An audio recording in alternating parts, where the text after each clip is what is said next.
Welcome to the GridMod Pod, brought to you by AEIC. In this podcast, you'll hear from the utility industry's top operations leaders on how their companies are working to modernize and improve our ever-evolving power grid. Thanks for joining us. Here we are. I'm so excited to have you on the GridMod Pod to talk about one of the topics that a lot of people are talking about. I bet you can guess before, or they're probably going to see in the title. But bringing Andy to the table to talk about his experience with interconnecting and really working with the world of data centers. So thank you, Andy, for taking time out of your day to come here and share your knowledge and hopefully inspire some and provide the information that moves forward in a positive way. So with that, throw it over to you. Introduce yourself, and we'll get started. Awesome. Thank you, Dr. Cook. It's nice to see you today. I'm out here in Washington State, and I'm looking at some snow out here. It's pretty cold and snowy, and so finally here. We made it. I'm Andy Wendell. I've been in the industry, the electric industry, for about 34 years. I started when I was relatively young, and I primarily worked for public utilities. I had a long career with Chelan County PUD here in north central Washington. And then in recent months, I took a role as the senior manager of what we call large power solutions at the Grant County PUD, which is also here in north central. We're on the banks of the mighty Columbia River, and our utility, we own, operate, and maintain two major hydro power plants here on the Columbia River, an annual average of around 1,100 megawatts. And we only serve that load, or a portion of that load, here for our local customers. And then much of that power has been also sold out on the markets. And over the last decade, actually going back to about 2008, but really picking up pace in the last 10 years, we've been growing our local loads, and primarily in the large industries. And a good portion of those large industries has been data centers.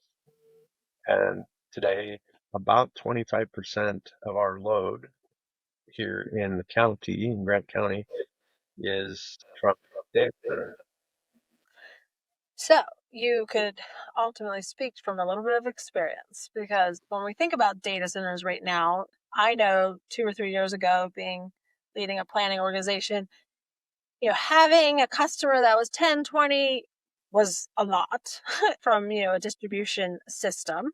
And then very quickly it was like 50, 100 megawatt request, which was like, where we were serving was an old steel industry that had some, available land. And so here comes these big load requests. And so just understanding the dynamics that occurs. And so what you're saying is you've kind of moved through that, where you're now serving, as you just said, 25% increase in.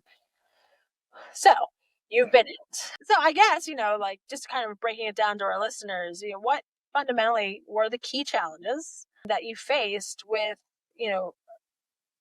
bringing them to the table, having the discussions, and executing, as a partnership as you move to energize that?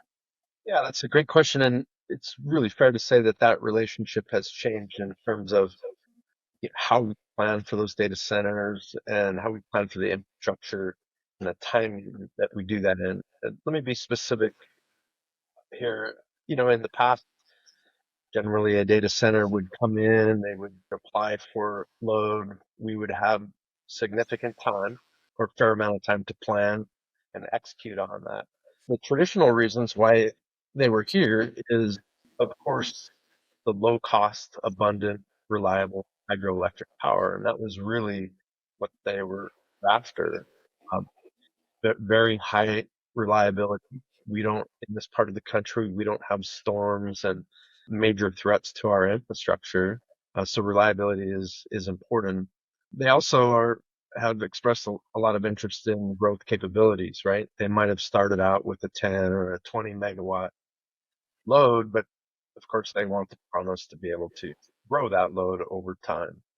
And that's been relatively manageable However, recently, rather than cost being the number one attribute or reliability, say rate closely on its heels, now the number one attribute that folks are looking for from the data center development world is speed to market.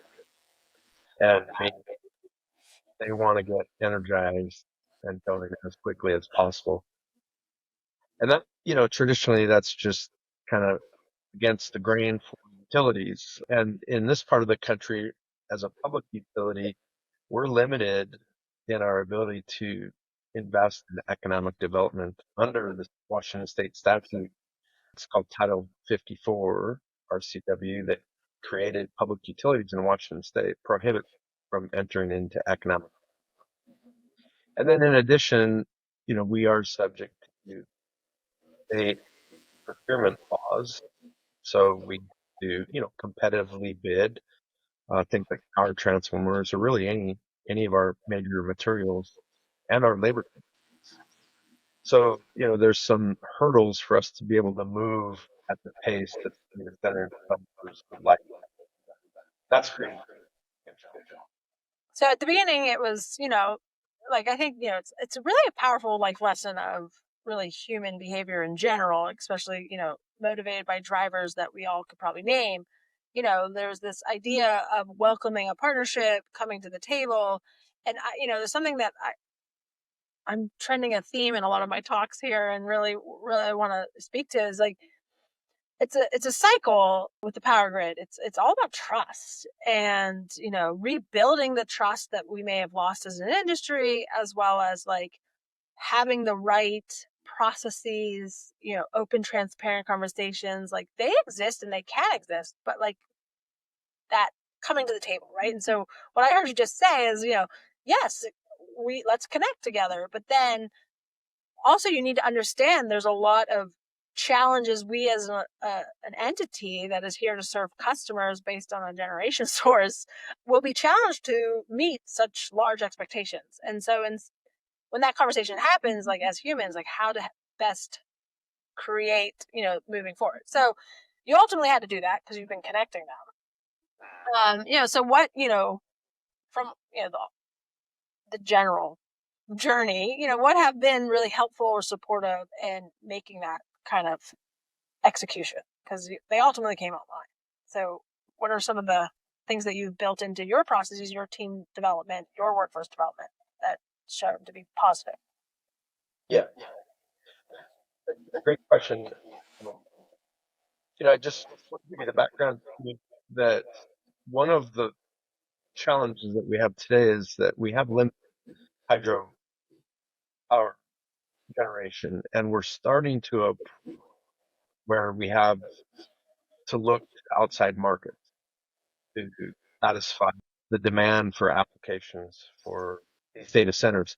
And, as a result, we're likely to have to bring in off the power grid power that may not be hydropower. It may be from another source, possibly a renewable. We have a fair amount of wind and solar generation in the region, and that is growing. However, dispatchable power coming off of the Western energy grid comes from a lot of different sources, but certainly at a much higher.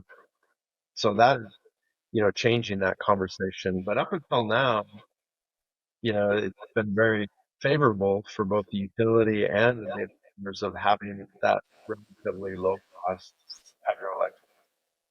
But that calculus is likely changing. The value proposition of them being there there has to be something better than just standard market power here in the Western region. Of course, we do have abundant land out here, and we have relatively, as I mentioned, mild temperatures. So in the winter time frame, we have, cool air. So from a air handling standpoint, there's an attraction because, those data centers do have to keep that equipment cool. So, that's definitely an attraction for that. And then we have a fairly good labor resource out here, both from a technical standpoint and a construction standpoint. So building these data centers, I think they can do it in an environment that's, relative moderate costs for both labor materials, and property values. So there's quite a few attractions for the data centers to come here. But that energy price and, like I said, our speed to market, our ability to move quickly and build transmission lines is becoming more and more difficult. And and I would just say that, in addition to our generation resources, our transmission capacity resources are by far our biggest limitation. When you say that, and I think for our listeners, in case this is their first episode, they jump in on, the power grid in itself. And it's another theme that I've been thinking through is, where it has been created, which has only been 140 years ago. So the industry in itself is, evolving. How it was developed was you built generation to economies of scale. We ultimately developed and were innovative and creative to propagate that voltage to higher levels, to create the transmission system, to move it further to the large load centers, drop it down to distribution center, to the individual customers that, at first, the power grid and economies of scale was to meet large industrial customers, such as the steel industry, the railroad industry, and everything else that created the industrial revolution. And then it was like, oh, we could use this to bring light to all. And so I won't go to the history because I do that quite often. So if you want to check it out, but all that to say is we now have gotten to a space where we've siloed generation, transmission, distribution, and customer.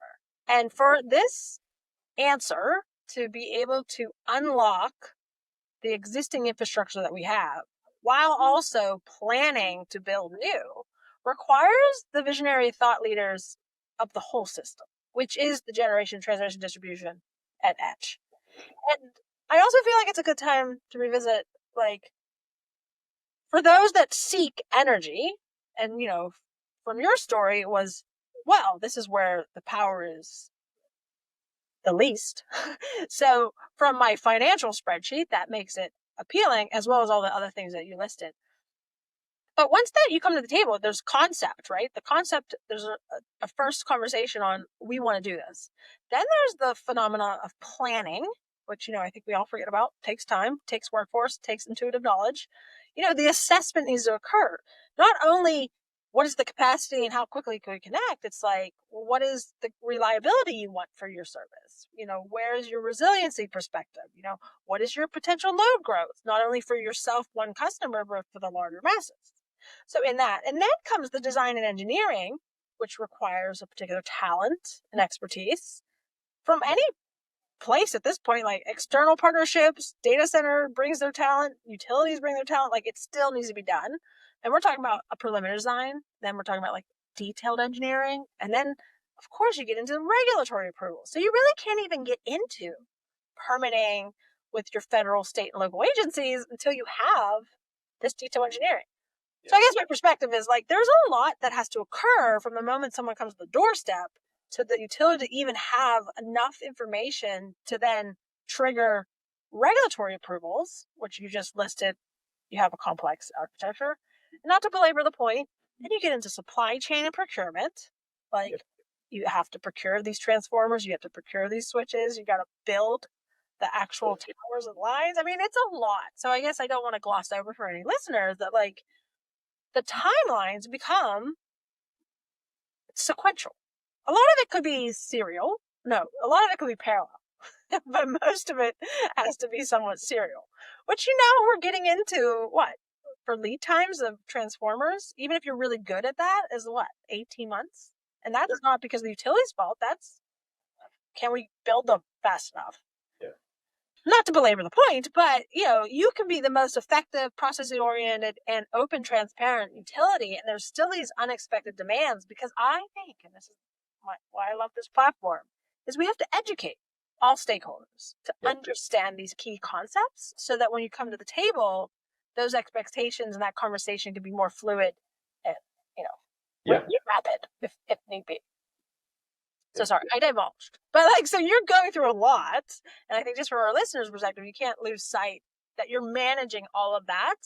Well, also, and I think this is my next question, how real is the prospective customer that's knocking on the door, right? So you don't have to get in the nitty gritty, but that in itself probably was a journey, right? Of who are the perspectives? And then when do you actually put when rubber meets the road. I don't know what analogy I'm looking for, but like take action with. Yeah. That's a fantastic question. And that recently, data center developers about just that. And what I'm finding is that it's interesting how a traditional data center, maybe a co-location facility, can house a lot of different types of data centers, right? Some of traditional data centers, but also things like the AI and hyperscaling around that, cryptocurrencies. In some cases, all three of those entities, including high secure or low secure data or lower secure data, can all be housed in one facility, right? So that the actual folks in the data center from a variety of different sources, right? Right. And data centers can, if, for instance, one large data center might not just store all of their data, they may share that space and invite, other players into that space. So to answer the question about, what is speculative, what is not, it seems like today that we're, by and large, the owners of the facilities are not having a hard time finding people to occupy the space and consume the energy. That said, from a utilities perspective, we really have to try to future-proof that threat of, having stranded assets and that. And one of the big things that we're doing here is we're trying to look at our queue of applicants and really weed out the speculative load. And not only weed out the speculative load, but we're asking the data center developers to really focus on what it is that they need instead of putting a placeholder in there for 500 megawatts when they only really, really need 200 megawatts. Now, I understand there's that desire to grow, but at the same time, for a utility of our size, to be able to serve 400 megawatts to one customer is a big, big lift, right? So what we've done, Elizabeth, is we're putting forward a resolution to increase our application fees to represent what the facilities cost would be in the future, right? So we're asking people to actually put a deposit up front, which in some cases is $1 million, to ensure that we're separating speculative load for folks that actually want to be here. And just, from a human perspective, when people pay for a program, they show up. So like if you're going to pay a high cost for your personal trainer, you're going to show up. If you're going to pay for, upfront fees, like you're going to do the work. So I mean, like fundamentally, that's just be like something that should come naturally, right, to any one prospective developer. And I guess I just want to drill down because just for our listeners, there are different types of data centers. Like they're not all one. Like, and I think like you mentioned co-location data centers, which is really a third party real estate developer has land, has site, has the awareness that they have plenty of water, the fibers nearby, and oh, we see a transmission tower right there. So they develop the land to really then pull in, shared entities within their space. So you have, as you just said, variable load patterns. So like going back to my timeline that I just mentioned, if you don't really know who's going to be in that co-location site, like from a planning, assessment, and concept creation, which is step one, and then all your engineering design and buying stuff and right, like you got to know that. So like that's like an obvious one. But I think because we're all growing in this space rapidly, from like how we used to serve customers to how customers now want to be served, like there's this big transition. And I guess the other ones that maybe are more known is just, the people that have the facility is the user of the facility, and it's steady, it's predictable, it's just a chunk load, right? Like, so those, I think sometimes people cross wires when we say data centers. It's like, well, what kind of data center? And then you mentioned like the AI, which is now like these cloud data centers, which is, there's talk of it, and there's not a whole lot of experience. I look forward to when maybe you get one day, you can come back and tell me all about that variable load and the impact not only to itself, because they're gonna have to do the due diligence for their own equipment, But if you are connected to the grid, you're going to have an impact to the larger grid. And that's, we learn by doing, but us being a conservative industry, we don't really want to learn in real time on our actual large grid. So there's that hesitation, I guess, in regards to like, let's execute, let's do this. Like, we really want to understand, what are you bringing to the grid? And you don't know, like, how can we help? Right. And so there's that knowledge gap that we're all building together. Yeah. So yeah, asking them to put up money up front is like a natural, like, okay, we're in it together. Like, you're putting up money, we'll show up. Let's build this as a unified team instead of this like, you do, right? Yeah.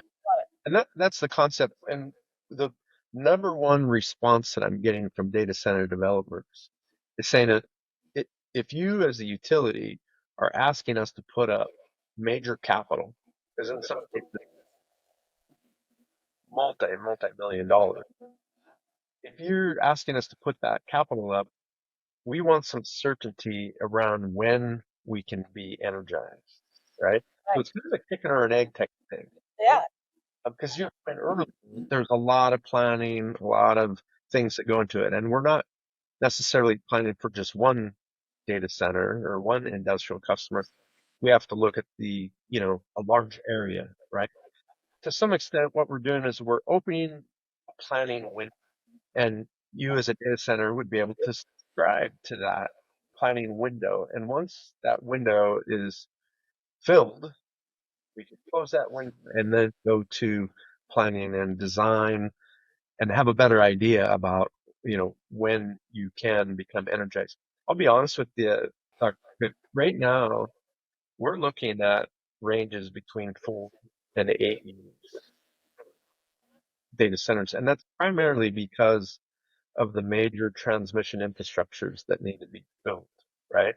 If we're just talking distribution, you can get that done in a 3 to 5 year period, right? Power transformers, building. And those data centers exist. Like, they're like the edge. They're like smaller, modular, kind of like, right. They bring their own energy with a little bit of the grid. It's within the distribution space. But you're talking about, like, what we've been talking about transmission is like the 200, 500,000 megawatt requests. That's right. Yeah. Exactly. I always like to like have our conversations be hopeful and yacht solutions. Because sometimes it feels a little like 1,000 megawatts. Like, that would be how much of your load? What's your peak load? Yeah, I mean, 1,000 well, our entire county, Grant County PUD serves at peak 1,000, a little over 1,050 megawatts right now. Now we have close to, 300 megawatts of data center queue. In our queue, we have about 1,500 megawatts data center. So more than, two times, excuse me, 3,000 megawatts in our queue. 1,500 is just one geographic area. So there's a lot of demand for data centers in our area. And I would say, it's happening almost everywhere, right? And it's like how I think as an industry, and really it comes back to that trust perspective of like, not only by coming to the doorstep of a utility that, has been running a business most likely for 100 years of serving a customer in a certain process, right? There's a customer knocks on the door and how we connect. I mean, that's what we've been doing. Now, granted, could we be faster? Could we be more intelligent? Could we be more resilient? I mean, all of that still exists. But now, like, I feel like those that want this awareness or like ideology is not only that long timeline we just spoke about, but like where the impact to the workforce, right? And not only it's going to take people to build it, then right, like there's this whole dynamic, a whole social or ecosystem that as if I think we all know the gaps, maybe more people can come to the table with that resource. And it's not just, I got the dollars, because really, like, you can throw so much money at a problem, but you don't have the humans to actually build the stuff. There's that gap too. So I guess, from, timeline perspective, I know you switched the rules, but like you've been dealing with data centers for the last, how many years? Yeah, close to 20 years. Yeah. But it's, the pace of it Right, the pace. changing significantly, right? One thing that I do want to say, you mentioned the term ecosystem, and I think that's great one because the data centers, they do have like an ecosystem that surrounds them. In our part of the region, there have been a lot of job creation associated with data centers that a lot of people don't realize. Some of my close friends and colleagues they either own or work with large electrical contractor resources, and they've been involved in the data center constructions for, the last 20 years in this area, right? Well over half of their career length have been working in this industry. There's also supply manufacturers that have, started up in these areas. What's interesting is there's tends to be a little bit of but there's in our region in north central Washington, it seems like there's always a couple of data centers under construction, right? One might get constructed and then workforce transition from capital construction to maintenance activities, which still need people and still need, parts and materials but those labor resources are kind of moving around within this ecosystem in north central Washington. All of them, though, creating what we call organic growth on our electric system as a result, right? So if you're in this area and you're a data center developer, electrical contractor, you know, you may have a home, a few homes, any sort of family, your kids are in school here, there's restaurants, there's, building new schools. So there's this core development in data centers. And a lot of times, in our area, data centers get a little bit of a bad rap because when they're after constructed, you look in the parking lots and there's generally a half a dozen cars, right? Maybe a few security guards and some tech. But during construction, there's 500 cars in the parking lot, right? And so you're wondering what's going on there.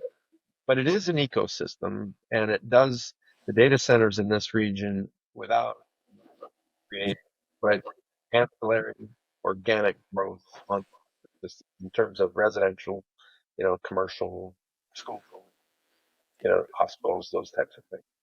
Yeah, these are things that I think, the more we talk about, the more we'll realize and the positive spin it could be.